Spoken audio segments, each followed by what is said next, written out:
Hi, welcome everyone. I'm Emily Ritter of the University of California, Merced, and I am the coordinator of the online speaker series for the Peace Science Society International.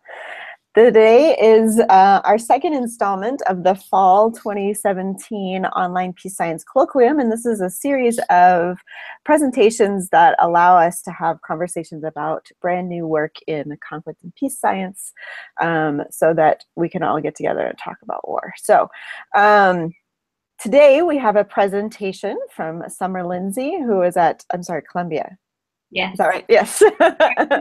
And she is going to present a paper today entitled Gendered Repercussions of Violence, How Armed Conflict Shapes Punishment Preferences for Crimes in Eastern Democratic Republic of the Congo. And this paper is available on our website, or it's linked to our website. And so if anyone watching wants to go check it out, it's there and you can read along. And Summer's going to give us a presentation today, and then we're going to have discussion from three excellent discussants. We have Milli Lake, Assistant Professor of Political Science in the Department of International Relations at the London School of Economics. We have Kyle Beardsley, who is Professor of Political Science at Duke University, and we have Jake Shapiro, who is Professor of Political Science at Princeton. So welcome, thank you all for reading this paper and providing some feedback. And with that, I'm going to turn it over to Summer to start our presentation. Okay, well, thank you, Emily and Peter, and Millie and Kyle and Jake for being here. I'm going to share my screen. Yeah. Start screen share. Okay, so everyone can see my presentation, right? Yes, okay. Yes. Yep. All right, so there's been a slight change to the title. So I'm presenting today a paper entitled Conflict Protection and Punishment, Repercussions of Violence in Eastern Democratic Republic of Congo. So advocacy groups often forward the idea that women are subject to increased and disproportionate security threats after armed conflict. There's been some research that supports this claim that suggests that women face increased levels of rape and domestic violence in the aftermath of war. Yet, even while there are numerous ongoing interventions to address women's needs after conflict, we don't know much about the security environment that women face. We don't know whether, why, or how women's security is different after conflict. So today I'm asking the question, how does armed conflict shape punishment preferences for crimes in Eastern Democratic Republic of Congo in its aftermath? So by looking at punishment preferences, I suggest that I go beyond the legal realm to capture everyday social sanctioning, which is more closely intertwined with people's lives on the ground. And notably, I'm looking at crimes in its aftermath. So though I'm going to talk a lot about crimes and a lot about war, I'm not necessarily talking about crimes conducted by combatants and ex-combatants or war crimes. Instead, I'm talking about regular civilians both perpetrating and punishing crimes after conflict in their villages. So I'm going to go through a few theories derived from the literature, present my own theory, and then go through some results and conclusions. So one set of theories found in the literature suggests that women become more greatly empowered after armed conflict. The theory that women become more empowered after war suggests that women take on new roles and are presented with new opportunities during armed conflict, either within their villages or through their participation in the direct fighting by armed groups. Thus, after armed conflict, they are more greatly valued in society. And with this greater value that they obtain during armed conflict, there should be less tolerance for the crimes that women face in the aftermath of armed conflict. Thus, this theory suggests that rape and domestic violence should be, as crimes against women, typically conducted against women, should be more greatly punished after armed conflict. But this doesn't necessarily apply to other crimes, such as stealing. And in addition, there are other theories that suggest increased punishment after armed conflict for crimes against women, but they also apply more broadly in the literature. So another set of theories suggests decreased sanctioning after armed conflict, exactly the opposite. So take, for example, the theory of masculine norms at war. The theory of masculine norms in war suggests that during armed conflict fosters harmful masculinities that as a result of group bonding and the securitization process associated with war. So if there are harmful masculinities associated with war, this suggests that armed conflict may actually decrease sanctioning in its wake. So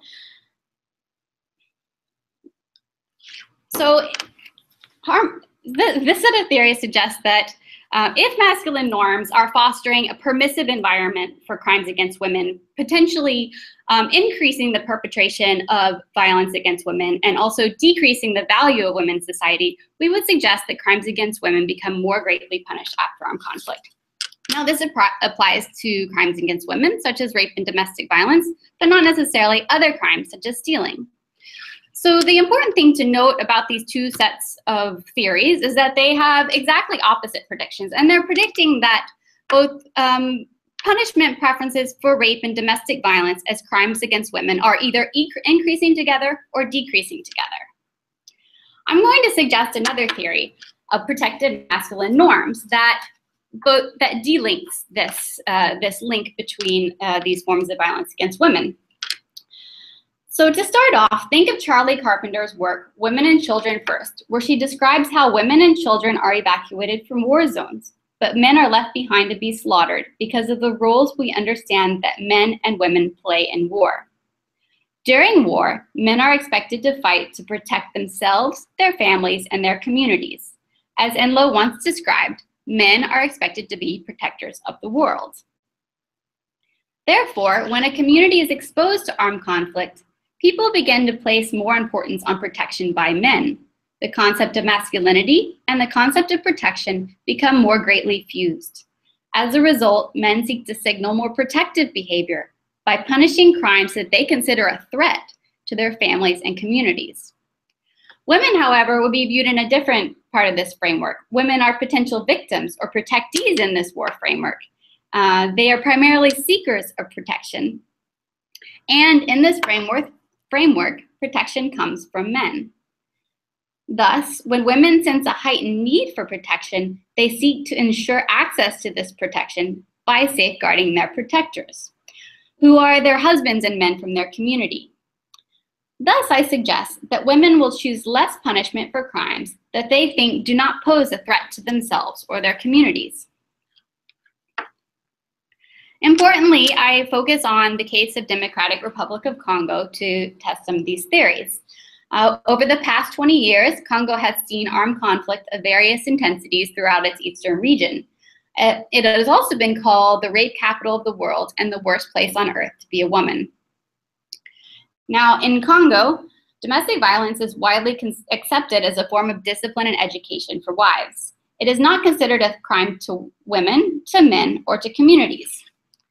So I validate some of these claims with some qualitative work, and here are some quotes that suggest that domestic violence is really not perceived as a threatening crime, while rape and stealing are.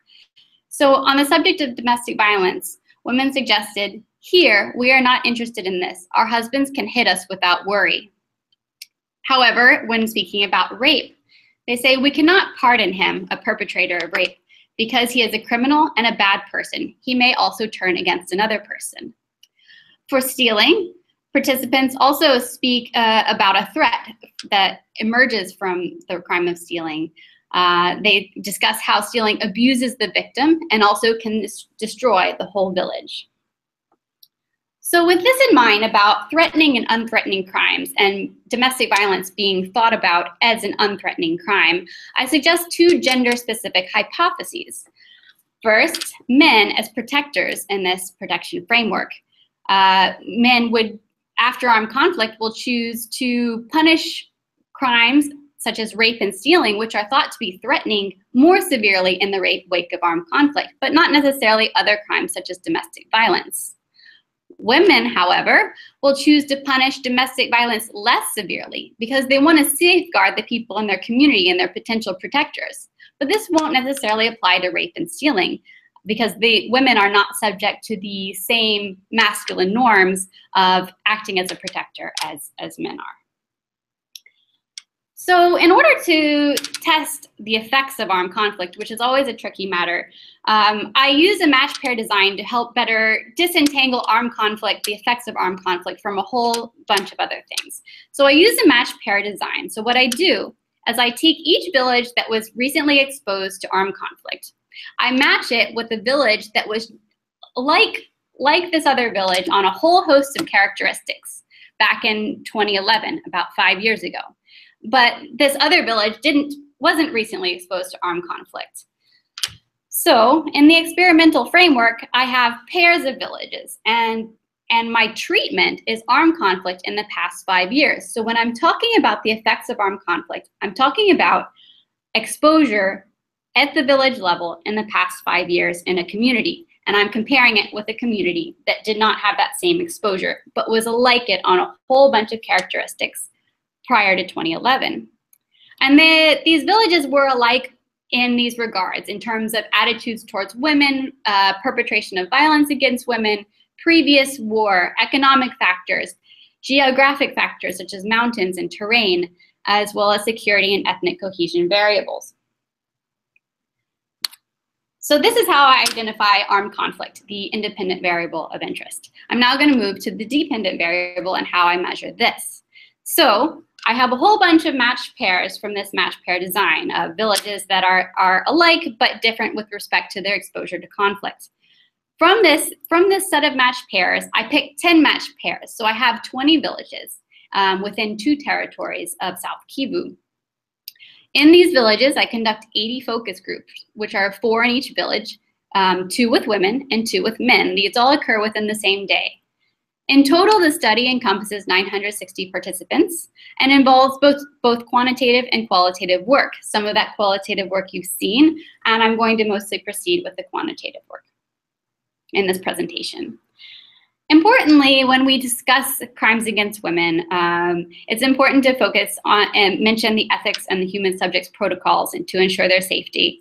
And beyond the consent and privacy inherent in the IRB, I made sure to focus on hypothetical questions and to keep the discussion about ongoings in the village vague and without identification of individuals. I also separate focus groups between men and women and pair men with a male enumerator and women focus groups with a female enumerator. I take an inclusive approach as well by both designing the study such that illiterate populations can take part in this discussion easily, as well as talking with the village chief in order to ensure that I have a stratification of societal of echelons within the society. I also end each focus group with a positive topic of conversation about how to empower women in the area and address crime. So into the design. I focus on 3 hypothetical crimes, one about stealing where a man had 2 goats stolen from him that he was going to use for his son's wedding. Another about domestic violence in which a woman was beaten such that she ended up in the hospital, and this was not the first time. And finally, an instance of rape in which a woman was raped in the field because of out of lust, and her family, and she is upset about this. Now, I then distribute to the participants these punishment options on a piece of paper. They can choose, these are ordered on a scale from less severe to more severe. They can choose punishment they can choose counsel by a village chief, reparation payment. They can choose expulsion from the village, 25 years in prison, which is in accord with the rape law in Congo, and finally beating by the community, beating to near death, that is. And I end up collapsing the 4th and 5th categories, prison and beating, in order to reflect what I found out in the focus groups about how people perceive the severity of these crimes. So when we look at the distribution of punishment preferences with men, so there are 3 histograms, one about rape, one about preferences for domestic violence, and one about preferences for punishing stealing. And men and women are divided out with men in red and, women in red and men in blue. And we can see already that rape and stealing are being thought of more similarly than domestic violence, which has much the opposite distribution with it, with a lot more respondents choosing the first category of severity. 2 minutes, Summer. Thank you. So now turning to the results.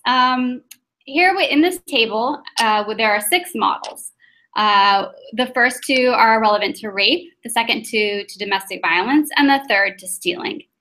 And if we look at the models relevant to men, which are models 1, 3, and 5, we can see that armed conflict increases how severely men choose to punish rape and stealing. We see statistical and substantive significance of these variables in models 1 and 5. However, this is not the case for model 3. Men choose to punish domestic violence no differently after armed conflict. However, if we look at models 2, 4, and 6, which are models relevant to women, we can see that the same thing does not hold. We can see that women choose to punish domestic violence in model 4 much less severely after armed conflict, and this is not the case for domestic violence. So the main finding from this table is that men and women are affected by conflict very differently. Men think about themselves as protectors and choose to punish rape and stealing more severely. Women become seekers and seek to safeguard their potential protectors, and they choose to decrease the severity with which they choose to punish domestic violence. Now I'm going to skip the models of the pooled data and turn to the conclusion. So most importantly, the study has shown that armed conflict has divergent effects on rape and domestic violence. Other theories fail to explain this, with they all seem to suggest that armed conflict should either decrease rape and domestic violence or increase reactions to rape and domestic violence. However, the theory of protective masculine norms that I provide here can explain this divergence. Importantly, in this theory, when men protect and women depend, it creates an environment where there's a bifurcation of gender roles with harmful outcomes for domestic violence.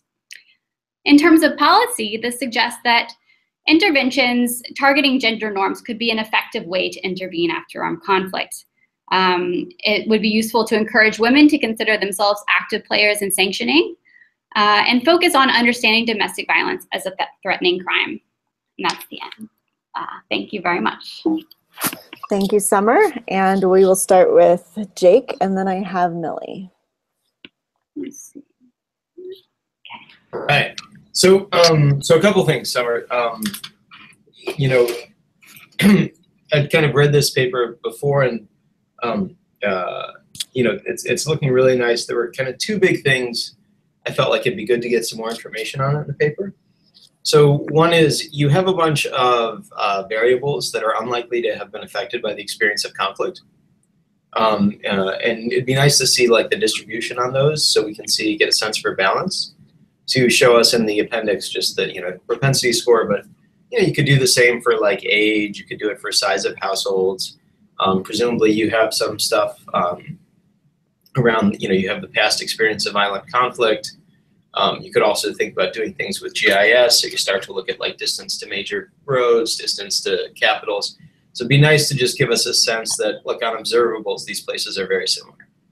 And, you know, because fundamentally this is like an impact evaluation kind of paper. Right. And so you want to just nail home as much as possible that matching worked. And so then that leads to the second thing, which is given that matching worked, it would be really good for us to have a sense in the paper and now in the talk for what's the process by which some villages end up experiencing armed conflict and some do not. And so it's not totally clear to me in the paper, yeah, it's nice that you've matched on observables, but why should I think that that's getting me close to a treatment effect? Right, and that depends on what's the story. And so I'd love to hear from you a little bit, why is it that some of these villages experienced conflict and others didn't? Like what was driving that? Because that's going to be kind of key to thinking about, okay, is this really about the treatment effect of experiencing conflict? Or is there something else going on that, maybe they were along a particularly valuable trade route, and that's what drove selection into conflict, but also has led to different gender norms? Okay, Milli has a 2-finger on that, and then we'll have Summer respond. Oh, you're muted. Thanks so much. I had a really similar question to Jake, actually, and not so much about what drove different communities to experience violent conflict, but also how you're defining conflict-related violence and where that measure comes from. Because I think what you said in the paper, and correct me if this is wrong, but that the village chief reported whether or not there had been violence since 2011. And I just had a potential endogeneity concern, I suppose. And this might not end up being a concern, but I think it does tie into some of what Jake's getting at in terms of how village chiefs are conceptualizing conflict-related violence, and whether, because there is extreme violence experienced throughout South Kivu, and has been for an ongoing basis, and not all of it is military, tied directly to the conflict. There's very, very, very different ways in which you can specify what is a kind of conflict-related incident and what is not, if you're a local inhabitant of a village in DR Congo. And it could just be attacks by soldiers, which other people can call very everyday forms of violence, nothing to do with the conflict at all. And so whether or not those attitudes towards defining, or the kind of norms that cause people to define certain instances of violence of conflict related or otherwise, are similar to the types of norms that are shaping sanctioning responses. And I'm thinking predominantly of the categorizing of violence as usual or unusual or everyday or abnormal, because I think that does play a role then in the kind of level of state or external intervention that respondents might require or expect or anticipate for different forms of violence, depending on how they categorize that. So I have a few other comments on that point, but I'll wait till later. I just want to piggyback. Summer. Okay, well, yes, thank you very much for this question about I do think I need to talk a little bit more about and look more into what the process of conflict was. Now, inside some of the chief interviews, so each of the 20 villages that I conducted focus groups in, I also have conducted chief interviews and an interview with a social worker. So in the chief interviews, they did outline the most recent events, so I can look at and see what the difference is and how they discuss these more recent events, and be sure that there's no discussion of armed conflict and discussion of conflict type behavior in what I'm categorizing as non-conflict villages. And that's on my to-do list, but I will definitely work on that. I've looked at balance tables. Because I couldn't do a statistical significance test, I didn't put it in the paper, but perhaps I should, just to give an idea of what this looks like, despite there are just 20 villages in my final sample. And there's a whole host of characteristics. This survey is by the International Rescue Committee, and there's a ridiculous amount of data in these data sets that's waiting to be used, right? So I can look pretty much at anything between 2011 and 2015, both at the individual level and the community level, because it was a panel respondent. So I'll spend some time working on that. Thank you for this. So just to be clear, so you have, for all the respondents in the focus group, you have their answers on like a big household survey in 2011? No, sorry. So I have a panel survey that's this large International Rescue Committee survey that I helped to implement, right? So that's a panel survey between 2011 and 2015. Right.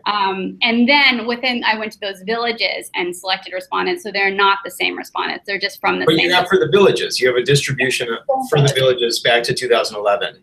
Yes. Of respondents. Yeah, that's like totally phenomenal. So you should do balance on that.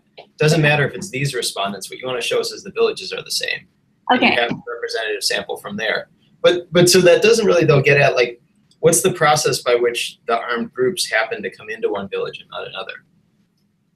Right. Depending on, whether they are just located there because of mountains or trees or forests, or because there is a new mine or something of that nature. Right. I don't have that in the paper now, but I can think more about that process, and hopefully that'll be a bit in the qualitative data. Maybe I can look at some other sources. But just to go back again, what is conflict violence for you and according to the respondents? So within the survey, the question is about what is the last episode of violence by armed groups within your communities, and so so the question is structured between 1996 and 2016. They do the first episode and they record the last episode. So they're thinking about this in the long-term perspective. When were there episodes of violence by armed groups? And so I have, if the last episode occurred between 2011 and the survey in 2015, I code that as having recent armed conflict. So it's thinking about this in a large 20-year level of historical occurrences by the chief, of course. And because the way that the chief responds to that question could also be very much shaped by village level norms regarding the description of violence. UN OCHA keeps data on really fine-grained data on, it's not very useful for conflict scholars outside of Congo because it's very Congo specific, and South Kivu especially, it's very good. But you could also, just to get some kind of external verification that the violence the chiefs are describing does match up with other events data. You could think about looking at that to just make sure that isn't being driven by something, the chief's own personal kind of description or understanding or comprehension of violence that is shaped at the village level as well. Right. Let me get Kyle in on this. Yeah, so I have a similar representativeness question, which is at the individual level. So the percentage of women that reported exposure to violence was a lot higher than the percentage of men, which I found surprising and perhaps indicative that somehow the women aren't representative of a typical experience in the village, or the men aren't representative of a typical experience. Maybe there's an obvious explanation for that, but it is something that I worry about. Maybe that the men are just, they're older men that weren't. I mean, so you do see a higher, age that weren't. They're not active fighters. So are their norms going to be similar to the type of norms of who I think you're really trying to talk about, which are potential participants in violence? But I could be wrong about that as well. Right. Yeah. Question mark.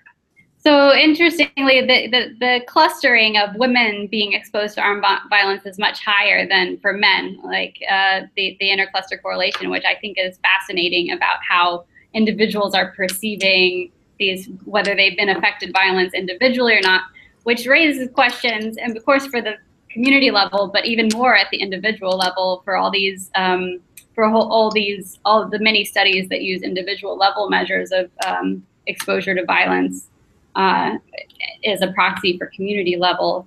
So I think it's interesting that the chief, to think that at least they are all asked the same question in the same context, and it's they're thinking about this long span of time, right, which does make it seem a bit more thinking of large scale violence by armed groups.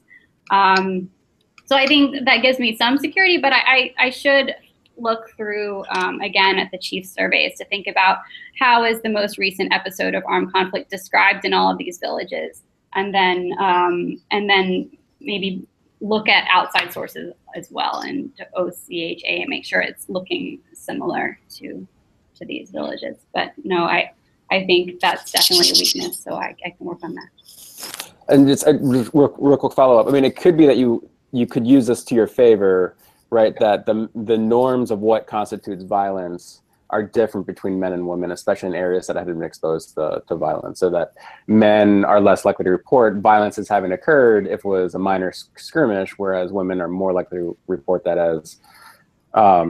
as having occurred. And it could play into your argument about protectee dynamics. Yeah, that's true. Of course. So thinking about individual level, whether they're reporting it differently in these communities, so I can look at, the individual level variation across communities and see how that might be indicative of a norms type argument, which would be interesting, right? Thanks.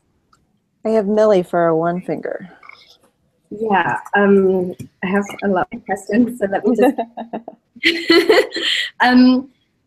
So I guess one of the questions that came up is why, and this maybe isn't something you can do anything about now, but I maybe elaborate on a little bit more in the paper, but why you chose to use a vignette of non-conflict related rape for the vignette, because I feel like the theoretical underpinnings of the protection mechanism would be triggered much more clearly in a context of conflict perpetrated rape, whereas as it's currently written, the vignette is very ambiguous. So it's a village level acquaintance. It's an acquaintance of the victim, somebody from the village. And I really like what you're trying to do, kind of drawing this link between conflict-related violence and then non-conflict crime and sanctioning of non-conflict crime. But I guess in terms of the protection mechanism, you've got like kind of really great qualitative data for, but not I guess strong empirical support. You have empirical support for that this variation exists, but the mechanism and the armed conflict variable is somewhat persuasive, although I have a few alternative hypotheses as well, but the mechanism doesn't necessarily, there isn't necessarily evidence of the mechanism itself. And it seemed that different forms of rape are very easily conflated in the minds of respondents. So for a start, I think you need to clarify the language around rape, because you talk about rape as if it's something different than domestic violence, whereas you could easily have privately perpetrated rape in the context of interpersonal, intimate partner violence or marital rape. Secondly, I think people perceive there's actually different words. So I don't know if you know that in local languages what words exactly they use, but there are different words for forced sex, acquaintance rape, and then stranger rape that's perpetrated by like outsiders in many of the local languages, including Moshi and some of the other languages that are spoken in the villages that we were in. So I think specifying that, just talking a little bit about why you chose this particular vignette and how it relates to that protection mechanism would go a long way for me. I'll save the other comments for later. Okay, well, thank you.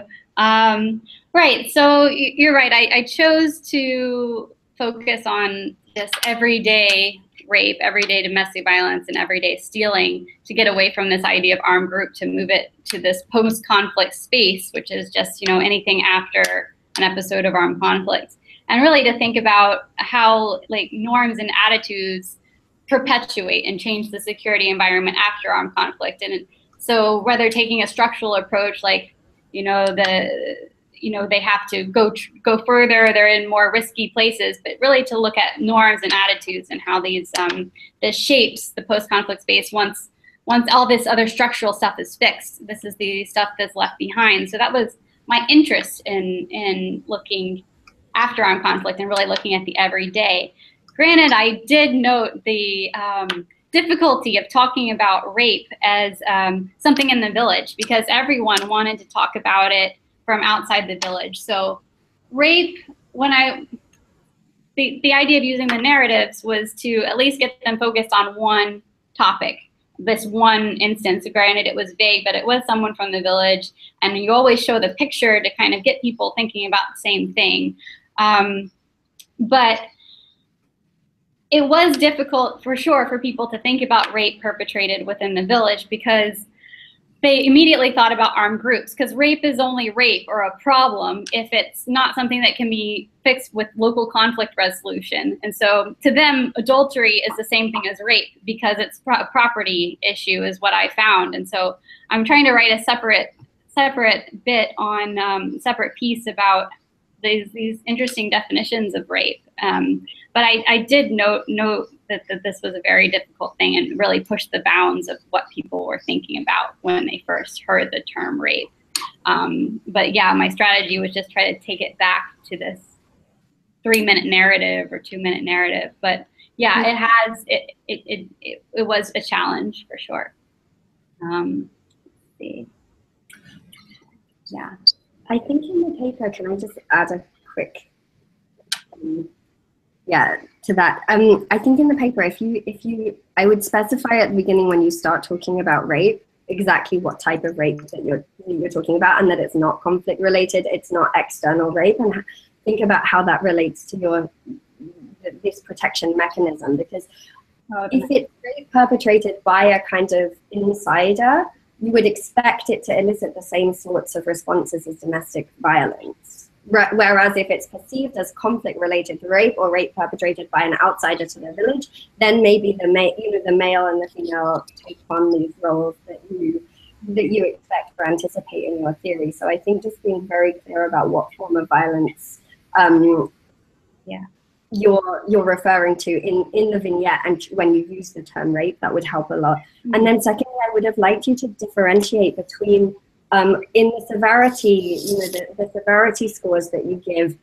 I don't think it makes sense to conflate 20-year legal sentence and vigilante flogging, because they're very, very different processes. And I think the intervention by the intervention by the state that the legal punishment necessitates or kind of I guess characterizes is such a different process of punishment than a vigilante kind of non-state sanctioned, like local level flogging.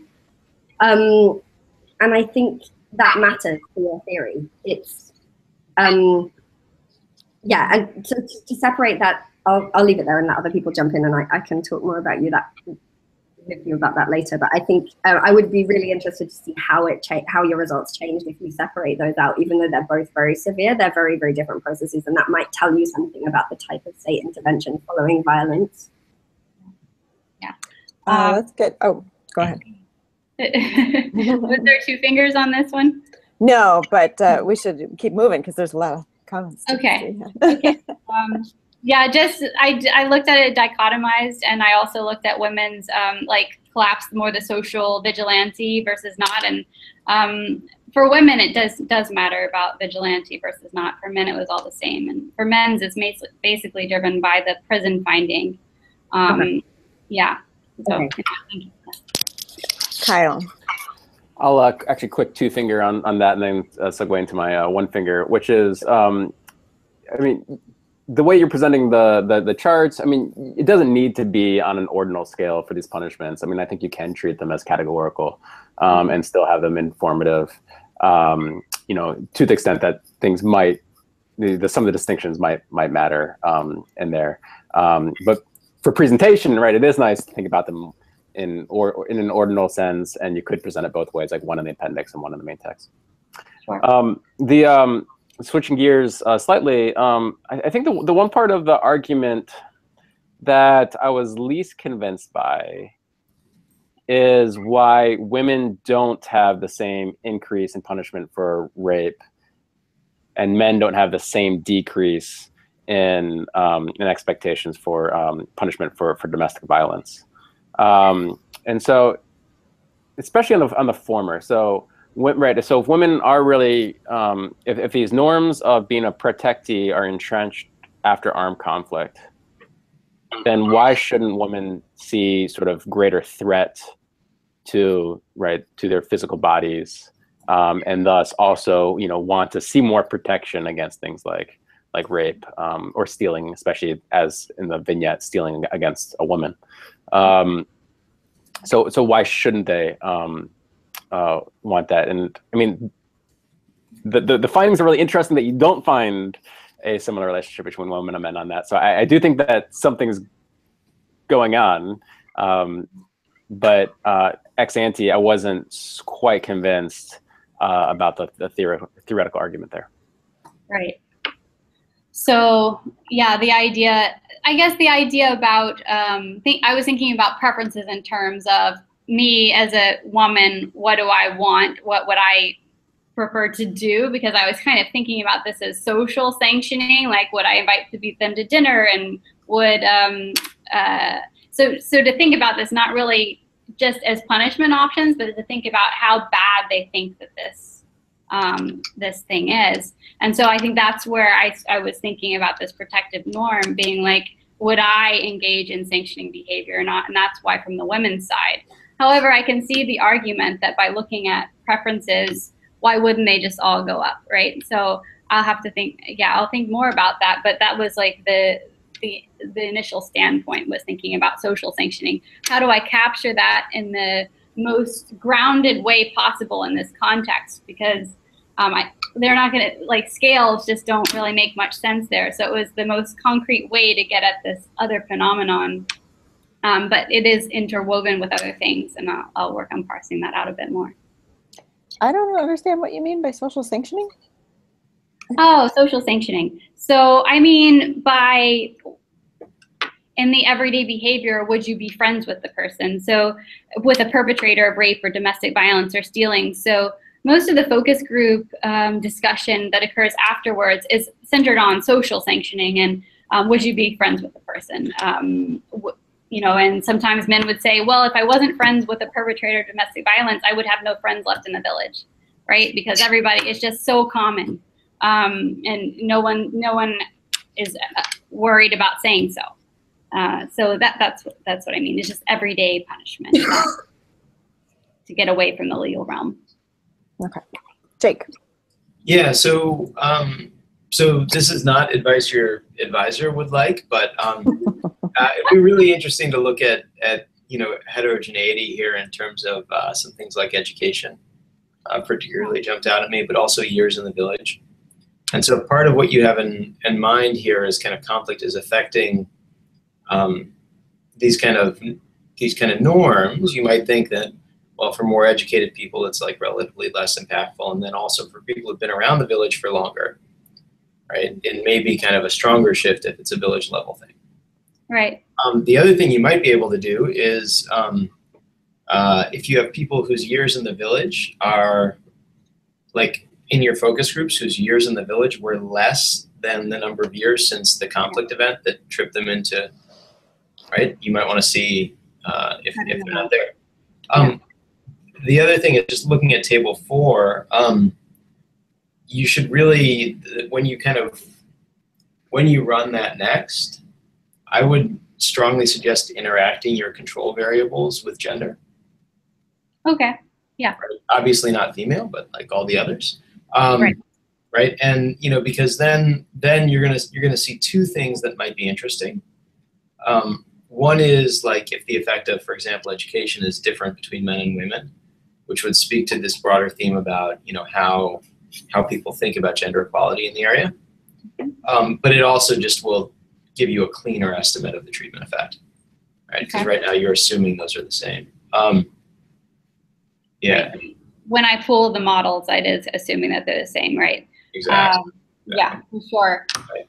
And then the last thing that you should check is you should check that your results are robust to clustering at the focus group level.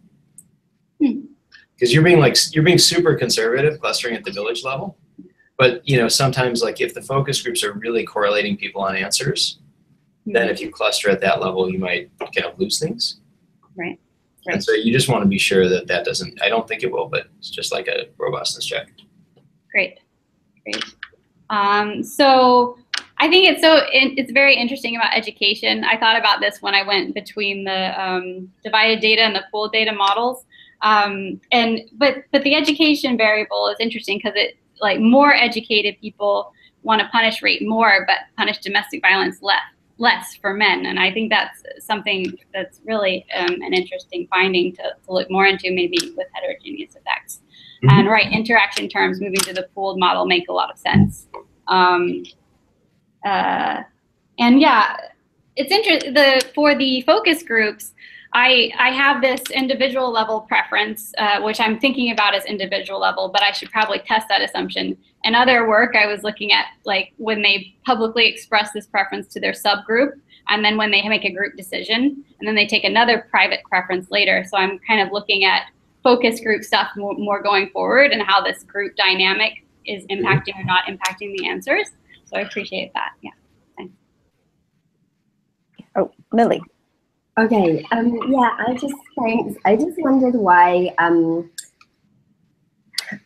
the beginning of the paper, I guess you set up the puzzle or the question is what is the impact of conflict violence, rather than kind of starting with the distinct findings between these different sets of villages. You know, you find respondents answering in very different ways, and then kind of almost treating conflict violence as one possible hypothesis, because I could think of a lot of other possible hypotheses that you didn't consider in the way that the paper is currently written up, which are things that I'm sure you've thought about and might have been buried somewhere, but I kind of missed. And one of them was, so first of all, this isn't so much as an alternative hypothesis, it's just something to consider, but displacement. And I know you have years in the village, but the ways in which people answer those kinds of questions are not necessarily giving you much in terms of reflecting the actual context of displacement. And I think we must have been driving around in the same IRC cars the whole of last summer, because I was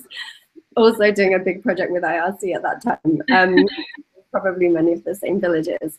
And one of the things that was very apparent is that people just move around so much from village to village. And so one village's experience of violence is not just it wasn't compelling to me as an explanation, because violence experienced in one village is not isolated or unique to that village. And violence experienced in a village, one town down the road or at the market town is very personally felt. And so I guess I just wondered how you would think through that. Secondly, because I was working on the EMAP project, which is the Engaging Men in Accountable Practice. So in 30 villages across North and South Kivu, IRC is doing these huge gender, really long-running gender socialization programs where they are getting groups of 50, 60 men together in the villages every single week to talk for 4 hours about what is gender violence. And so I presume that you controlled for that, or you weren't working in those villages, but IRC is not the only organization doing this. There are so many other organizations doing this kind of work. And what you found was so much more powerfully explained to me which could also be very linked to conflict violence, right? But by what work NGOs are doing to socialize people towards thinking about punitive justice differently in the context of gendered relationships. And then the other thing I wanted you to either control for or to talk about is why we would, and this kind of relates back a bit to my first point, but why we wouldn't expect more generalized forms of non-conflict violence to trigger the same protection responses. Like, why is that something that should be specific to conflict violence? Because your theory is operating at one level. This kind of women's empowerment theory is about how women enter into new political spaces in the aftermath of conflict that's brought about by the kind of devastation and disruption to social structures. So women are then moving into new political spaces, etc. It's not something that's necessarily operating at the individual level, but then the mechanism really is this protection mechanism. And I don't understand, I guess, why that protection mechanism wouldn't be triggered. There's a ton of research on this in South Africa, and this masculine protection kind of concept about the ways in which gang violence and jackrolling is triggering the same kinds of emasculating responses that cause men to then, order different forms of punishment for violence differently. And I can send you some really great work on that in South Africa. So I'll hopefully that was clear as a question, but just I guess why you weren't thinking through alternate explanations in that way and what those might be. Yeah, so you're right. I went into this really thinking about what are the effects of armed conflict, not just how did natural disasters or other, like a blight on bananas where there was some crop devastation, right, can be kind of a form of violence or suffering in the community. So this. What I'm trying to get at separately, but I don't have anything on this to share yet, is at the end of the focus groups. So in the non-conflict places, I took an event that wasn't a conflict event, such as devastation of like a crop, and then in the other conflict villages, I took the event of armed conflict, right? And then I had the focus groups talk about before and after these events. And so I hope to compare people's perceptions of those events so much more at a micro qualitative level, a perception-based level of how do these events impact their communities. But that's, again, a separate bit and not part of this paper. Yes, and so through the match pair design, I was really thinking about this as armed conflict can happen. It can change a whole bunch of other things. And remaining agnostic to some extent about what changes it, right?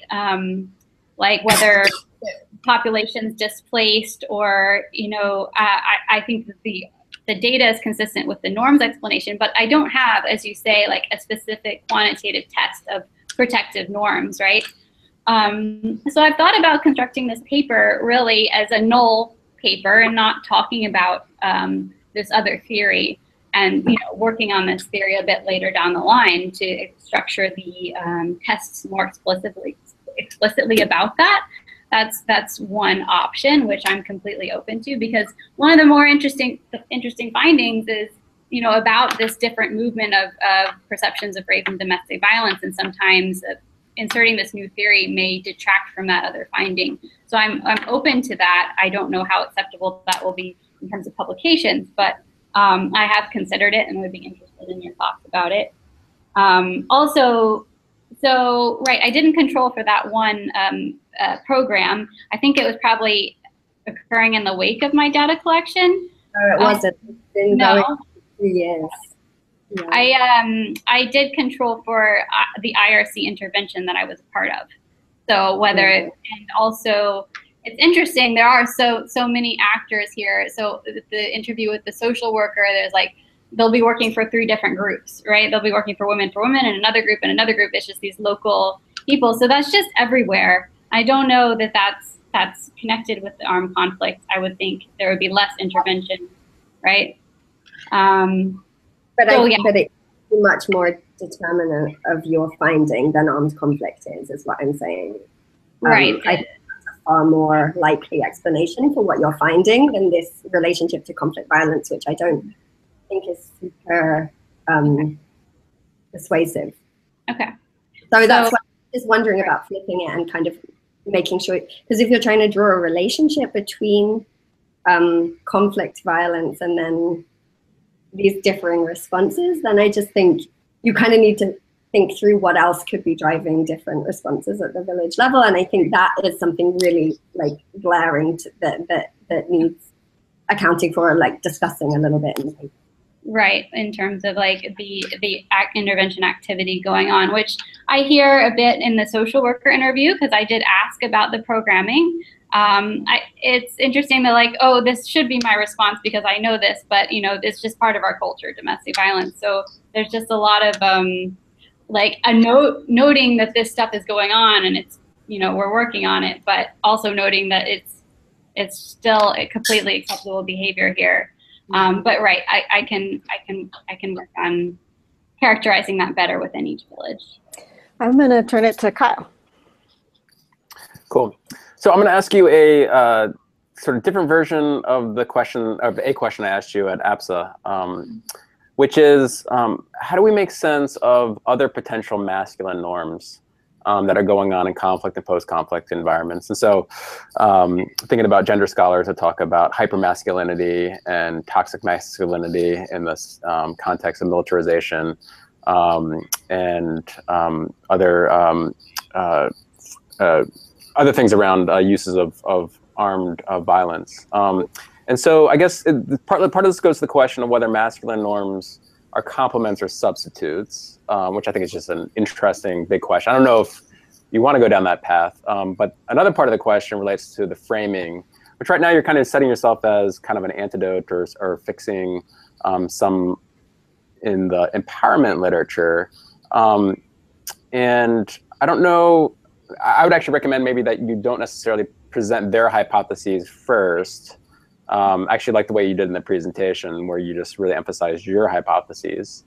In part because I think there's going to be plenty of folks that contribute to the empowerment literature. They're going to love your work. Like they're going to think this is awesome and a great contribution. So I don't know if you need to set yourself up as as in much contrast to them.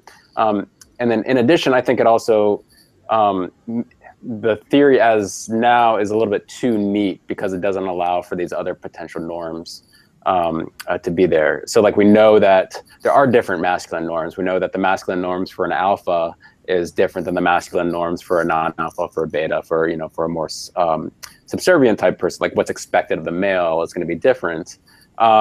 It can get super complex. I'm not actually saying you need to articulate hypotheses for each of those different types of men in their different social roles. That would be, you know, that's a 30-year project. But I do think there is space in the paper to allow for there to be some complexity, to talk about there being these other potential norms, and to say that right, there's going to be a large number of men and women that expect protection to be related to the behavior of those with masculine traits, especially men, and then to go down that path. I ranted there a bit, more so than I intended. I'll put a question mark at the end of that. Yes, so other masculinities.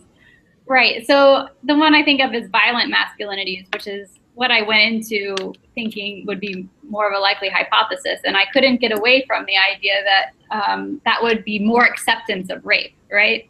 In my mind, it was just like you would accept rape and you would accept domestic violence because these are masculine behaviors.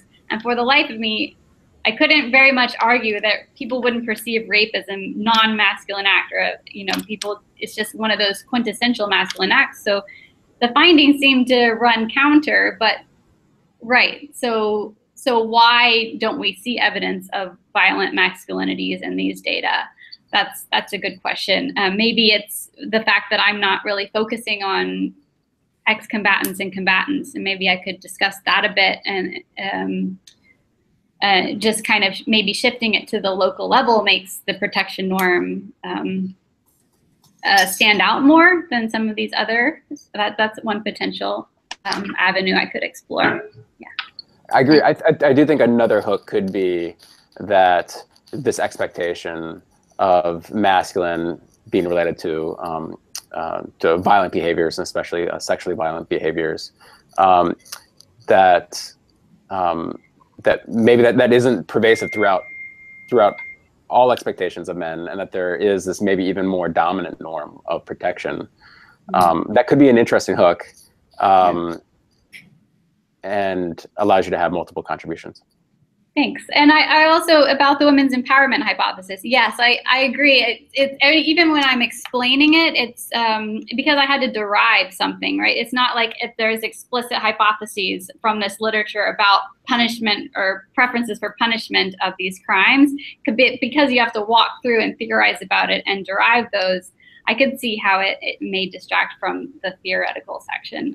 And yeah, people might suggest, oh, this is not what I actually meant by this theory. I wouldn't expect that, but I would have expected it going in.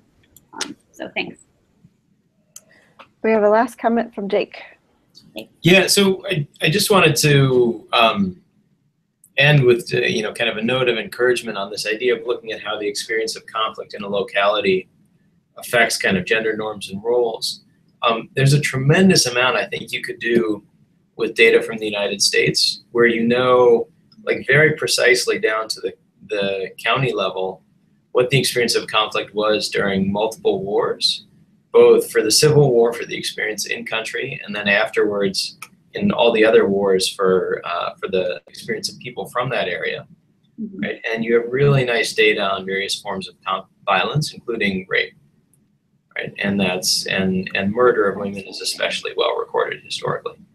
Right? And so you can think about doing a lot to say, are these changes, or like, is the kind of change in outcomes that I would expect based on these changes in attitudes, is that showing up in other places?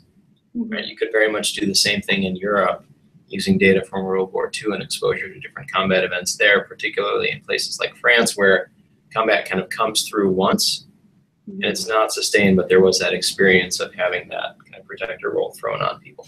So just, kind of note of encouragement, but also to think about finding like some desk projects where you can execute on this agenda that are not like so specific in terms of context, I think that'd be really encouraging.